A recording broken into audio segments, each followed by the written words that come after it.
Praise the lord. దేవునితో సమయమైన ప్రోగ్రామ్కి మీ అందరినీ ఆహ్వానిస్తున్నాను. ప్రార్థనతో మొదలు పెట్టుకుందాం. తండ్రి గొప్ప దేవుడయ్యా, ఇదే నాన్న మీరు మాతో ప్రోగ్రామ్ అంతట్లో తోడుకొని నడిపిస్తున్నందుకు నీకు వందనాలు. మీరు మాకు సహాయం చేయండి, నీ కృపలో భద్రపరచండి. అయ్యా తండ్రి, నువ్వు అంత గొప్ప దేవుడు మేము తెలుసుకొని జీవించలాగా మీరు సహాయం చేయమని అడుగుతూ యేసు నామములో ప్రార్థన వేడుకుంటున్నాం మా పరమ తండ్రి. ఆమేన్. ఇప్పుడు ఒక యాక్షన్ సాంగ్ చూసుకుందాం.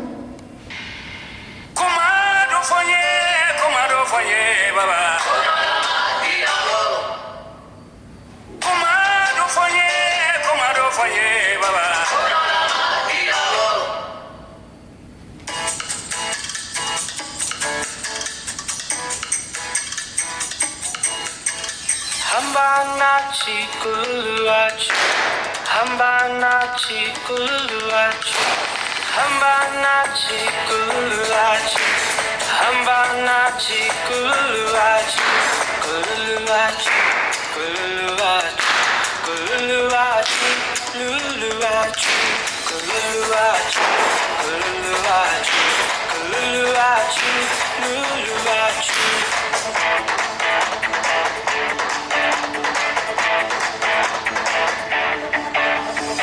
आनंद शांति यीशु के घर में, आनंद शांति यीशु के घर में, आनंद शांति यीशु के घर में, आनंद शांति यीशु के घर में. शाला-ला-ला-ला, शाला-ला-ला-ला, शाला-ला-ला-ला, शाला-ला-ला-ला, शाला-ला-ला-ला, शाला-ला-ला-ला, शाला-ला-ला-ला, शाला-ला-ला-ला. Hey, na-na-na-na.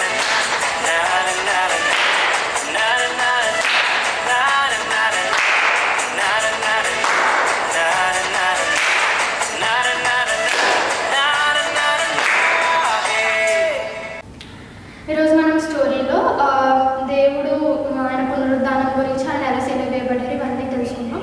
సో ఫస్ట్ ఏంటంటే ఆయన మట్లాదివారం, మనం ప్రతి ఇయర్ మట్లాదివారం జరుపుకుంటాం కదా, ఆ దినాన ఆయన యెరూషలేముకి జయప్రవేశం జరుగుతుంది అన్నమాట. ఆయన సిలువ వేయబడే కన్నా 5 రోజుల ముందు, అంటే ఫ్రైడే సిలువ వేయబడ్డారు కదా, దానికన్నా 5 days ముందు ఆయన యెరూషలేముకి జయప్రవేశానికి వెళ్తారనమాట. అయితే అక్కడ మరి బ్యాక్పేక్ అనే గ్రామాల్లో ఒక గాడిద ఉంటుంది, గాడిద పిల్లి ఉంటుంది. ఆ గాడిద పిల్ల మీదకి ఎవరు ఎక్కలేదన్నమాట, అంటే దాని మీద ఒకసారి కూడా ఎవరు రైడ్ చేయలేదు. అయితే ఆ గాడిద పిల్లని తీసుకుని రమ్మని తన శిష్యులకు ఆజ్ఞాపించగా వాళ్ళు తీసుకొని వస్తారు. అప్పుడు ఆయన దాని మీద ఎక్కినప్పుడు ఆ ప్రాంతస్తులందరూ కూడా మట్టలు, వాళ్ళ యొక్క బట్టలు అవన్నీ పరిచినప్పుడు దాని మీద దేవుడు గాడిద మీద వెళ్తారనమాట. అయితే కొన్ని రోజులు వాళ్ళు యెరూషలేము జయప్రవేశానికి వెళ్ళిన తర్వాత ఇస్కరియోతు యూదా అనే ఒక వ్యక్తి ఈయన శిష్యుడు అనమాట. అంటే యేసుప్రభు వారి శిష్యుల్లో ఒక శిష్యుడు ఇస్కరియోతు యూదా. అయితే అప్పటికే మరి యేసుప్రభు వారి మీద యేసుప్రభు వారు ఏం చెప్పేవారంటే రక్షణ గురించి, మారుమనసు గురించి చెప్తూ ఉండేవారు. అయితే ఇదంతా కూడా ఆ సంఘ పెద్దలకు కానీ, అంటే అప్పుడు యాజకులు వీళ్ళు ఉండేవారు కదా, వాళ్ళకి ఎవరికి నచ్చేది కాదనమాట. సో వాళ్ళు ఎప్పుడైనా యేసుని ఏదైనా హాని తలపెడదామని చూస్తూ ఉండేవారు. అయితే మరి అలాగే ఒక రోజు ఒక యాజకుడు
వాళ్ళు చాలా ప్రాంతాలు తిప్పుతూ ఉంటారు అన్నమాట. తిప్పినప్పుడు అక్కడ పెద్ద అధికారులు ఉంటారు కదా, వాళ్ళ దగ్గరికి తీసుకెళ్తూ ఉంటారు. అయితే చివరికి పిలాతు అని ఒక ఏమంటారు ఒక అధికారి దగ్గరికి వచ్చినప్పుడు మరి అప్పుడు అడుగుతారనమాట. అంటే ఆ కాలంలో ఒకనొక టైంలో వాళ్ళకి ఒక ఫెస్టివల్ జరిగేది. ఆ ఫెస్టివల్లో ఒక దొంగని విడుదల చేస్తారనమాట. మీకు అయితే అప్పుడు పిలాతు అడుగుతాడు, మీకు బర్నబాస్ కావాలా లేదంటే యేసుప్రభు వారు కావాలా అని అడుగుతారు. బర్నబాస్ అన్న వ్యక్తి చాలా చాలా పెద్ద దొంగ అనమాట. అంటే ఆయన చాలా తప్పులు చేసి బందీగా అక్కడ ఉన్నారు. అయితే వాళ్ళ ప్రజలందరూ ఏమంటారంటే మాకు యేసుక్రీస్తు వద్దు, మాకు బర్నబాసే కావాలి అని చెప్పేసి అన్నప్పుడు అప్పుడు ఆ వాక్యం ఏమన్నా రాయబడి ఉంటుందంటే వాళ్ళ మాటలే గెలిచేప్పుడు రాయబడి ఉంటుంది. అంటే ఇంకా ఇక్కడ అధికారి కూడా ఏం చేయలేకపోతాడు అనమాట. వాళ్ళందరూ చాలా చాలా గట్టిగా ఈ మాటకు సపోర్ట్ చేస్తారంట. వాళ్ళకి బర్నబాసే కావాలని చెప్పి సపోర్ట్ చేస్తారు అనమాట. సో పిలాతు అంటారు ఈ తప్పులు అంటే ఆయన గ్రహించగలుగుతాడు అనమాట. యేసుప్రభు వారు గొప్ప దేవుడు అని గ్రహించగలిగి ఆయన ఈయన మరణానికి నాకు సంబంధం లేదని చేతులు కడుక్కొని అక్కడి నుంచి వెళ్ళిపోతాడు అనమాట.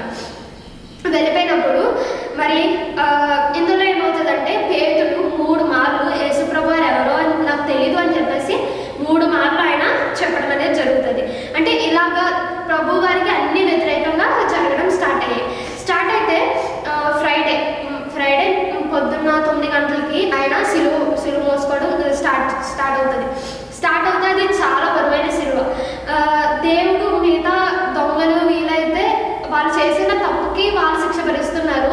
కానీ మన యేసుప్రభు వారు అయితే మనం చేసిన పాపాల కోసం, మనం చేసిన తప్పుల కోసం, లేదంటే ఇంకా ఈ భూలోకంలో ఉన్న చేసిన ప్రతి ఒక్క పాపం కోసం ఆయన సిలువ వేయబడ్డారు ఆ రోజు. మరి ఒక్కడు తప్పు 40 కొరడా దెబ్బలు తిన్నారు ఆయన. ఎంత దీనమైన స్థితిలోకి వెళ్ళిపోయారంటే అంత బరువైన స్థితిలో మోయలేక ఆయన తన్నుకుంటూ ఎంత నీరసంగా ఈడ్చుకుంటూ నడిచిన సమయం అది. అయితే ఆయన సగం దూరం తేలకపోతే మళ్ళీ ఇంకొక వ్యక్తితో ఆ శిలువను మోయిస్తారనమాట. ఆయన మోయలేకపోతున్నారని మళ్ళీ ఈ శిలువ దగ్గర వేసినప్పుడు ఆయనకి ఇటు పక్కన ఇంకో దొంగ ఉంటారు. తలకి ముళ్ళ కిరీటం పెడతాడు అనమాట. అంటే ఈ ముళ్ళ కిరీటం దేనికి సాదృశ్యం అంటే మనం మన తలంపుల్లో చేసిన తప్పుల గురించి, మన చూపుల్లో చేసిన తప్పుల గురించి ఆయన పాప విముక్తి కలుగజేస్తున్నాడు అన్న దానికి సాదృశ్యం ఈ ముళ్ళ కిరీటం అనమాట. అయితే 2 చేతుల్లో 2 మేకులు ఆయనకి గుచ్చి ఆయన్ని శిలువ మీద వేలాడదీయడం అనేది జరిగింది. అయితే ఆ 2 మనం చేసిన పాపం అంటే మన చేతులతో ఏదైతే మనం పాపం చేసామో ఆయన దానికోసం ఆ శిలువ మీద మేకులతో కట్టబడ్డాడు. అలాగే కాలు కూడా రెండు దగ్గర కట్టేసి రెండు కాళ్ళ మీద కలిపి ఒక పెద్ద మేకు ఆయన కాలు మీద కొట్టారు. ఆయన ఇదంతా కూడా ఆయన బ్రతుకున్నప్పుడే కొట్టారు. అంటే ఆయన ఎంత బాధ అనుభవించి అదంతా మనం చేసిన తప్పుడు నడతల కోసం ఆయన తన కాళ్ళకి మేకులు కొట్టడం అనేది జరిగింది. అయితే మరి అతన్ని పక్కట బల్లెకు పోతే ఇక్కడ పొడుస్తారన్నమాట. పొడిచినప్పుడు ఆయన బాడీలో బ్లడ్ లేక వాటర్ బయటకు వస్తుంది. అంటే మనం హ్యూమన్ బీయింగ్స్లో మనం వాటర్ ఎక్కువ తీసుకుంటాం కదా, ఇంకా బ్లడ్ రావడానికి ఇంకా బ్లడ్ ఏమీ లేదు బాడీలో, అందుకని వాటర్ అనేది కారుకుంటూ వచ్చిందనమాట. ఆయన మన కోసం ఎంత దీన స్థితిలో ఇలాగా అయిపోతున్నప్పుడు అక్కడందరూ చాలా మంది ప్రజలు ఉన్నారు. ఆ సమయంలో ఎంతోమంది పిడిగుద్దులు గుడ్డారు. అంటే మొహం మీద చాలా భూమి వేసిన వాళ్ళు ఉన్నారు, తన్నిన వాళ్ళు ఉన్నారు, ఎగతాళి చేసిన వాళ్ళు ఉన్నారు. ఇలాగా చాలా దారుణంగా ట్రీట్ చేశారనమాట ఆ టైంలో. మరి ఆయన పైగా ఏమని రాసి పెట్టారంటే యూదుల రాజు. అంటే మన పాటల్లో కానీ మనం స్తుతించేటప్పుడు కానీ యూదా స్తుతిగోత్రపు సింహమా అని చెప్పేసి మనం ఇలా మాట్లాడతాం కదా, అట్రీతిగా ఆయన పైన యూదుల రాజు అని చెప్పేసి ఒక దీని మీద చెక్కేసి ఒక స్టేట్మెంట్ లాగా చెక్కేసి పైన పెట్టారనమాట.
పాపం పట్ల ఎలా నడుచుకోవాలో అతను గ్రహించుకొని అంత బాధలో కూడా ఆయన అడ్రీతిగానే ఉన్నాడు.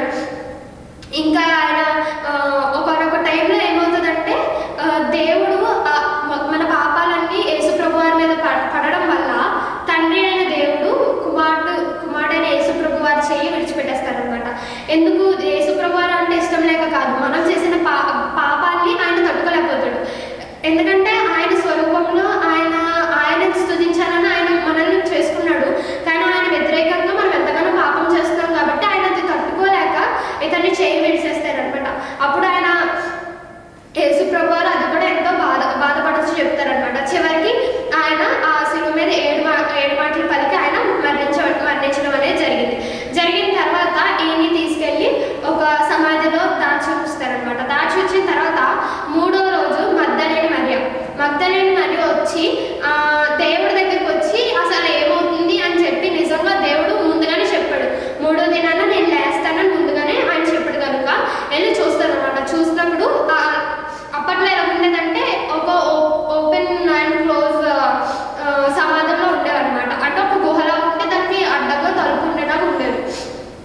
అయితే ఈ వెళ్ళి చూసేసరికి ఆ తలుపు అనేది తీసి ఉందన్నమాట. పక్కన ఇతను మరి ముందుగానే చెప్పాడని తెలుసుకున్నాం కదా 3వ దినాన లేస్తాడని. అయితే అందుకని ఎవరైనా వచ్చి తీసుకెళ్ళి వీళ్ళకి తప్పుడుగా సమాచారం ఇస్తారని చెప్పేసి అక్కడ 2 సైనికులను కూడా ఉంచారనమాట. అంటే ఎందుకు ఇక్కడ నుంచి ఎవరికి పట్టుకెళ్ళకూడదు, ఏమి తప్పుడుగా టాక్ రాకూడదని అక్కడ యాజకులు 2 సైనికులు ఉంచారు. ఆ సైనికులు ఏమో పక్కన పడిపోయి ఉంటారు, తలకు తీయబడి ఉంటుంది. ఈమె లోపలికి వెళ్ళి చూసినప్పుడు అక్కడ యేసుప్రభు వారు లేరు. లేకపోతే పైన ఒక దేవదూత ఉంటుంది అనమాట. దేవదూతని నువ్వు ఎవరి కోసం వెతుకుతున్నావు అంటే దేవుడి కోసం వెతుకుతున్నాను, యేసుప్రభు వారి కోసం వెతుకుతున్నాను అంటే అప్పుడు దేవదూత అంటారు, దేవుడు చెప్పిన మాట మర్చిపోయావా, నేను 3వ దినాన పునరుద్ధరణ లెగుస్తానని చెప్పాడు కదా, ఆయన తిరిగి లేచాడని చెప్పేసి అన్నప్పుడు ఆమె ఎంతగానో సంతోషపెడుతుంది అనమాట. అప్పుడు ఆ దేవదూత మనతో పాటు నీతో పాటు ఉన్న ఆయన యొక్క శిష్యులందరికీ కూడా తెలియజేయ అని చెప్పేసి అన్నప్పుడు ఈమె వెళ్ళి తెలియజేస్తుంది. దేవుడు తర్వాత 40 రోజులు ఈ భూమి మీద సంచరిస్తూ తన శిష్యులందరికీ కనబడుతూ తను తిరిగి పునరుద్ధరణుడయ్యాడని తెలియజేసి ఆయన వెళ్ళి పరిశుద్ధాత్మ అనేది పంపిస్తాడనమాట. అయితే ఆయన యొక్క మరణం తర్వాత ఒక సంఘటన జరుగుతుంది. అది ఏంటంటే ఇస్కరియోతు యూదా ఉన్నాడు కదా, ఎవరైతే యేసుప్రభు వారిని నమ్మివేశాడో ఆయన నేను ఒక నిర్దోషి నమ్మివేశానని బాధ తట్టుకోలేక ఊరేసుకొని చనిపోతాడు అనమాట. చనిపోయి కింద పడినప్పుడు ఆయన పొట్ట చీలిపోయి పేగులు బయటకు వచ్చేస్తాయి. అంత దారుణమైన మరణం అనుభవిస్తాడు అనమాట. తర్వాత యేసుప్రభు వారు 40 డేస్ ఇక్కడ ఉండి తన శిష్యులకి కనపరుచుకునే టైంలో అయితే అప్పుడు తోమ సందేహపడతాడు అనమాట. అంటే దేవుడైనా సందేహపడినప్పుడు అప్పుడు దేవుడు గాయంలో చేయి పెట్టమన్నప్పుడు ఆయన చేయి పెడితే నిజంగానే అది గాయం అనమాట. సో ఈ రీతిగా ఆయన తన శిష్యులందరికీ కనపరుచుకుంటూ ఆయన తిరిగి దేవుడి దగ్గరికి వెళ్ళిపోవడం అనేది జరిగింది. తర్వాత పరిశుద్ధాత్మ మన మధ్యలో ఇప్పటికీ సంచరిస్తూ ఉంది. ఇప్పటికీ మనం పరిశుద్ధాత్మ చేసే అనేక గొప్ప కార్యాన్ని చూడగలం. సో దీంతో స్టోరీ ముగించబడింది. ఈ స్టోరీ నుంచి కొన్ని క్వశ్చన్స్ అడుగుతాను, మీరు ఆన్సర్ చెప్పండి. ఎన్ని రోజుల ముందు క్రీస్తు ప్రభు వారు జెరూసలేము జయప్రవేశం చేశారు? తను మరణించడం కన్నా ఎన్ని రోజుల ముందు యేసు ప్రభు వారు జయప్రవేశం చేశారు? 5 days, రైట్ ఆన్సర్. దేని మీద యేసు ప్రభు వారు జెరూసలేంకి జయప్రవేశం చేశారు? గాడిద పిల్ల మీద. దాని మీద ఒకసారి కూడా ఏ మనుషుడు ఎక్కలేని గాడిద పిల్ల మీద దేవుడు జయప్రవేశం చేశారు, రైట్ ఆన్సర్. మరి జయప్రవేశం చేసేటప్పుడు ఏవేవి రోడ్డు మీద ఆ దారి మీద పరిచారు? మట్టలు బట్టలు, రైట్ ఆన్సర్. ఓకే. మరి తర్వాత దేవుడు ప్రార్థన చేసుకోవడానికి వెళ్తారు కదా, ఏ తోటలోకి వెళ్ళి ప్రార్థన చేసుకుంటారు? గెత్సేమ్, రైట్ ఆన్సర్. దాంతో పాటు ఎంతమంది శిష్యుని తీసుకెళ్తారు? ముగ్గురు, రైట్ ఆన్సర్. ఏ శిష్యుడు యేసుప్రభు వారిని అమ్మవేస్తారు? ఇస్కరియోతు యూదా, రైట్ ఆన్సర్. ఎన్ని వెండి నాణాలకి ఇస్కరియోతు యూదా అమ్మి వేశాడు? 30, రైట్ ఆన్సర్. అమ్మి వేసినప్పుడు దేవుడి దగ్గర ఉన్న ఒక ముగ్గురు శిష్యులు ఒక శిష్యుడు యేసుప్రభు వారిని పట్టుకెళ్తున్న వాని సైనికుడు చొక్కు కోసేస్తాడు. ఆ శిష్యుడి పేరు ఏంటి? పేతురు, రైట్ ఆన్సర్. తర్వాత ఎవరి దగ్గర దేవునికి సిలువ వేయమని అక్కడ ప్రజలందరూ డిమాండ్ చేస్తారు? పిలాతు, రైట్ ఆన్సర్. దేవుడు ఎన్ని గంటల నుంచి ఎన్ని గంటల వరకు సిలువ మోసారు?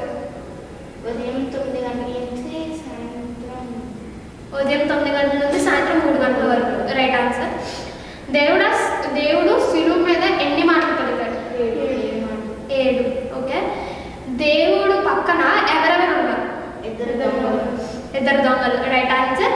దేవుని పైగా ఒక స్టేట్మెంట్ రాశారు. ఆ స్టేట్మెంట్ ఏంటి? యూదుల రాజు, ఓకే, రైట్ ఆన్సర్. తర్వాత దేవుడు ఎన్నో రోజు పునరుద్ధారణుడయ్యాడు? మూడో రోజు పునరుద్ధారణుడయ్యి ఆయన మరణం నుంచి తిరిగి గెలిచి లేచాడు అనమాట, రైట్ ఆన్సర్. మూడో రోజు దేవుని చూడడానికి వచ్చిన స్త్రీ పేరేంటి?